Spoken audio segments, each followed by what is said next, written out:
Hello BookTube, welcome to Lizzie Faye Loves Books. I'm Elizabeth and it's Friday, so it's time for Friday Reads. My Friday Reads are becoming my favorite types of videos to do. I don't know why, it seems like Friday night is just the time when I want to watch everyone else's Friday Reads. I want to tell you what I'm reading, and it just seems to be a really fun time for BookTube because I think more people watch Friday Reads videos than any other videos, at least right in the moment. Probably not so much later on. You know, they don't have a lot of watch value after Friday or after the weekend. But I just think that Friday seems to be the time that BookTube comes together to talk about what we're reading. So I love that. And I'm excited to tell you that since my last Friday Reads video, I have finished 3 books, and then I have started or am currently reading 6 more, and I hope to finish those by the end of the month, as well as possibly squeeze in a couple more. So let's get to it. Now, what I finished were 2 books that I read or started reading for the Dewey's 24-Hour Readathon. I read almost in its entirety during the Dewey's, the Before Green Gables, the prequel to Anne of Green Gables by Budge Wilson. I had listened to maybe an hour of this before Dewey's started, and then I finished it during about the first 15 hours of the Dewey's 24-Hour Readathon. And I talked about it a good bit on my Dewey's wrap-up. So if you want to know my thoughts on this book, then check out that video. Then another book that I started during Dewey's and finished up, I think the next day, is, or actually I think on Monday, is Bedlam Lost by Jack Castle. I am going to do probably a separate video of Bedlam Lost and White Death by Jack Castle, which I'm still reading and plan to finish it by the end of the month. So you'll hear about both of these books. They're thrillery, creepy, a little bit of horror. Well, this one has quite a bit of horror, and well, I don't know, I guess maybe you could consider this one a horror also, but I don't really read much horror, so I don't know how it compares to other horror books, but I finished this one. I really enjoyed it, and so far this one is good. It feels like it's a little bit predictable, but we'll see. I'm only not even halfway through it, so what I'm thinking is going to happen might not happen. I don't know, so we'll find out. Then I also finished just this morning an abridged audio version of If You Could See Me Now by Cecilia Ahern. This book is adorable. It is magical and sweet and melancholy and precious. I really did enjoy this book. It is a book about self-reflection. It's a book about imagination, and it is coming to terms with yourself and your family, and at least that's the things that our main character went through, and you kind of go through those things with her, and I just really enjoyed it. Now, the abridged version was 5 CDs, and so that was about probably 5.5, 6 hours, and I don't know how much of this was taken out.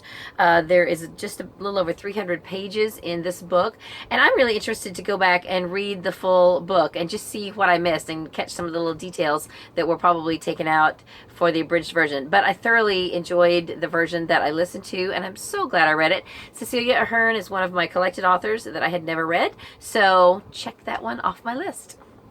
Then my current reads, I have several. 2 of them are buddy reads. This, I think, is my favorite right now. This is going to be in my top 10 books for the year, maybe my top 5. This is The Good Dream by Donna Van Leer. I am getting close to the end. I'm not supposed to be this close to the end, but I am buddy reading this with a fellow YouTuber. She's not a booktuber, but she is a YouTuber. Her name is, her channel name is Vintage Christelle, and we are buddy reading this one. Both of us are listening to the audio on Hoopla, and we're doing about an hour a day, although today I did an extra hour because I just couldn't stop. It's so good. It's really, really getting good, and I only have really just a little under 2 hours left, so I'm just dying to know how it's all gonna come together and how it's gonna end, and I don't even want to tell you about it right now, but just know that it is fantastic, and it's narrated by the author, and she knows what she's doing. She is multi-talented because her narration is incredible.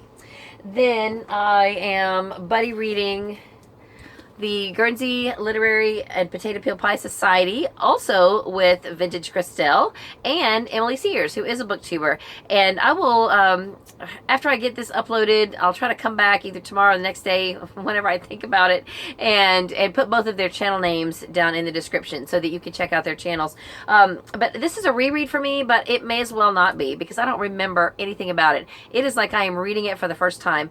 When I listened to it on audio, I feel like I just kind of skimmed through it. It was for book club. I was probably in a rush to get through it for book club, and I knew that it was letters, but I didn't really even understand, I think, that it was all letters. It is a complete epistolary novel, and it is just after World War II, set on Guernsey Island in the English Channel, and I am learning a lot about that time period. And it's just a great story. So I am just so excited that I'm finally rereading this and getting the full appreciation of this novel. Then I have one other audiobook that I started in my kitchen, because I'm listening to The Good Dream on my phone, and I'm only supposed to do an hour a day. I usually have a little more time than that to listen to audiobooks. So I was listening to If You Could See Me Now in my car. So I started Erling Fowler's Love Mercy in my kitchen, and I am almost halfway done at this point. And I decided that, well, at first I thought that since I'm finished now with the other book in the car, that I would maybe shuffle this one back and forth from the kitchen to the car, but that is just too much trouble. So I'm just going to finish this one out in my kitchen, and I have another audiobook that I just started today that will finish out the month in my car. So this is about Love Mercy Johnson. She is a grandmother who has been separated and estranged from her 3 granddaughters for most all of their lives. After her son died, the mother of her granddaughters took off with them and did not tell Love where they were going or where they were, and she lost all contact with them. So now her middle granddaughter has turned 18, and she has come to find her. So she shows up in Love's town, and it's kind of a long story about how she even finds how to even find her. But there are 3 points of view in this story. There is Love, and then there's Rhett, her granddaughter, and then there is one of Love's friends named Mel, and we also are learning her story. So somehow I'm sure it's all going to tie up together. And according to Goodreads, it says this is book 1 in the Love Mercy Johnson series, but as of right now, there's not any other books in the series. Perhaps Erling Fowler plans to continue this in the future and just hasn't, or maybe the publisher didn't want to do anymore. I don't know, but as of right now, this is the only one. But I am really enjoying it. I like the characters, and so far the storylines are very interesting, and I am enjoying it thoroughly. So then, because I didn't want to have to shuttle that one back and forth from the kitchen to the car, I decided to go ahead and order on audio Debbie Maycomber's Silver Linings, which is book 4 in the Rose Harbor series. There is also a 5th book, and I don't know if there's going to be any more or not, but this is my last series to finish this year that is on my list of top 17 series to finish this year, or at least catch up with. And so I have this one to go and one more that I want to finish by the end of the year. And even though I'm really focusing on standalones, I didn't have any other standalone books on audio that are available to me, and I just decided to go ahead and pick this up, and I can probably get this done by the end of the month as well. I think it is 9 hours on audio. So what am I reading in print? Well, I have 2 books that I am in the middle of, or almost in the middle of. White Death, which I already mentioned, by Jack Castle. And then I started, so I'm not really in the middle, I just started Miss Scarlet's School of Patternless Sewing by Kathy Cano Murillo. And so far this is great. There's a tragedy in the beginning, and then it kind of switches gears and starts talking about somebody else. So I've yet to figure out exactly how the tragedy figures into the rest of the story, but we'll we'll figure that out, I guess, as we go.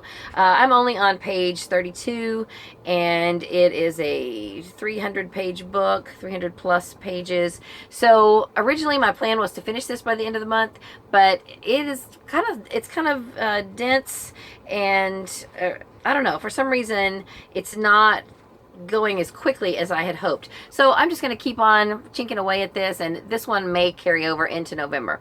Then I also have 4 other shorter books that I would like to try to squeeze in this month, and if I can, fine. If I can't, I'm still going to try to squeeze them into November, but I am planning to do mostly nonfiction November, and I still, though, have these 4 that I have high hopes of getting to sometime before the 1st of December. The Absolutely True Diary of a Part-Time Indian by Sherman Alexie, Quite a Year for Plums by Bailey White, The Perfect Elizabeth by Libby Schmays, and Pigtopia by Kitty Fitzgerald. These are all like right around the 200-page range, and I think I can get these done, you know, maybe one of them before the end of the month if I don't focus too much on this one, because I don't think I can get this one finished before the end of the month.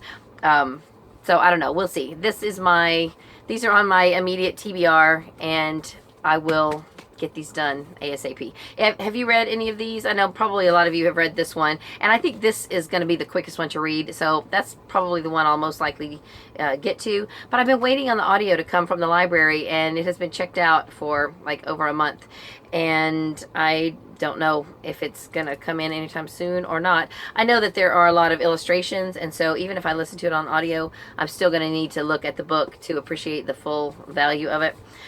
But I'm just, you know, I'll wait and see if it comes in, and if it doesn't come in pretty soon, then I'll just go ahead and just read it in print.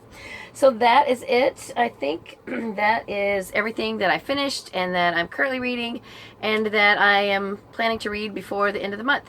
I will do a separate video for all the nonfiction books that I'm planning to read in November, and I have quite a few of those. And so that is it for this video. What are you reading this weekend? I'd love to know. So I hope you're having a great day. Have a good weekend. Read a good book, and God bless you.